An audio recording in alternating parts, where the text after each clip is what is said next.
నేను మీ లోక్సత్తా బీసెట్టి బాబ్జీని. విజయనగరం జిల్లా ఎప్పుడు ఏర్పడిందంటే 1979 అని చాలా ఆనందంగా చెప్పగలుగుతాం. విజయనగరం జిల్లాలో తొలి విమానం ఎప్పుడు దిగింది అంటే 2026 జనవరి 4వ తారీఖు అని చాలా గర్వంగా చెప్పగలుగుతాం. ఈ సందర్భంలో గౌరవ విమానయాన శాఖ మంత్రి కింజరాపు రామ్మోహన్ నాయుడు గారిని నేను మా తాలూకా బృంద సభ్యులందరినీ పర్సనల్గా శ్రీకాకుళం వెళ్ళి కలిసి వారి ముందు కొత్త ప్రతిపాదనలు పెట్టాను. మీరు కేంద్ర మంత్రిగా ఉన్నారు, భోగాపురం అంతర్జాతీయ విమానాశ్రయం ప్రారంభమవుతుంది. విజయనగరం జిల్లాలో చాలామందికి ఉపాధి లేకుండా అల్లాడిపోతున్నారు, పరిశ్రమలు లేవు. ఈ భోగాపురం అంతర్జాతీయ విమానాశ్రయం వల్ల ప్రత్యక్షంగా పరోక్షంగా 30,000 మందికి ఉపాధి దొరుకుతుంది. కాబట్టి మీరు పెద్ద ఎత్తున ఈ భోగాపురం, డెంకాడ, పోస్పాట్రేగ, నెల్లిమర్ల మండలాల్లో డిగ్రీ చదువుకున్న కుర్రాళ్ళకి బ్యాంకుల నుంచి రుణాలు ఇప్పించండి. వీళ్ళు ట్రావెల్స్ పెట్టుకుంటారు. విమానాశ్రయంకి 7,000 మంది డ్రైవర్లు పైచలకు కావాలి.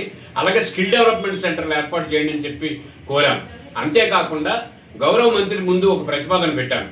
పివిసి రాజు గారి పేరు పెట్టాలి విమానాశ్రయం గారు అనుకున్నాం, కానీ మీరు అల్లూరి సీతారామరాజు గారి పేరు పెట్టారు, చాలా సంతోషమే. కానీ ఒక కార్యక్రమానికి దృష్టి స్వీకరించండి అని అడిగాం. ఏంటంటే విజయనగరం జిల్లా ఏర్పడిన తర్వాత నెల్లిమర్ల, భోగాపురం నియోజకవర్గాల్లో 3 యోధులు రాజకీయాలు చేశారు. ఒకరు గౌరవనీయులు పెనుమత్స సాంబశివరాజు గారు, 2 గౌరవనీయులు కొమ్మూరు అప్పడదొర గారు, 3 అత్యంత సామాన్యుడు గౌరవనీయుడు పతివాడ నారాయణ స్వామి నాయుడు గారు. వీళ్ళు 3 పేర్లు కూడా భోగాపురం విమానాశ్రయం టెర్మినల్కి కానీ లాంజ్లకు కానీ పెట్టమని కోరాం.